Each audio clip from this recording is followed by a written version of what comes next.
Hello guys! So today mag-unboxing ta sa ako ang gipa-preserve na bridal bouquet o boutonniere na gigamit namo sa mong wedding day. So gipabuhat na ako ni siya sa Casa de Sorpresas. Located din sila sa Panabo City. Pero nagamit po din sila sa Davao City, meet halfway lang mo. So recommended din sila sa mo ang wedding coordinator. So gi-appeal pa na ako pa-preserve among aras para di gid mo siya magasto. So naapod day ni siya details na pod apil ang iyahang stand sa aras.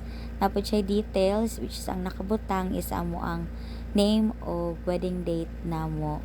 So apil pod sa among package is ang keychains. So mo ni ang mga keychains, ang letters namo sa mong name.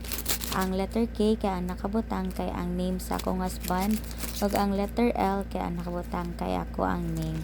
Cutie kayo kay apil po dira sa sulod ang amo ang flowers and boutonnieres na pagka-preserve.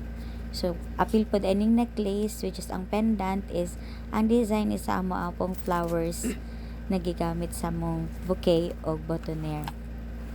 So the moment of truth mo na ni siya ang ako ang gipa-preserve.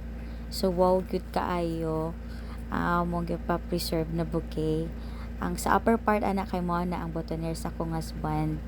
So gi-arrange lang na mo and then gi-design, gi-arrange og maayo so nindot kaayo. So napod ay ni pa-surprise si ma'am kay iyahan gi butangan og lights. So pwede jud kaay ni siya kung gabi samot og nindot kaya inyohang area nga inyohang i-display ani. So such a very cute memorabilia.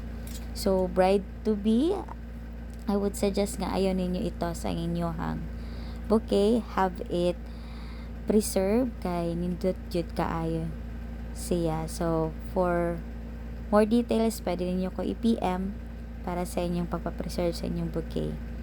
So, yeah, that's it. Thank you.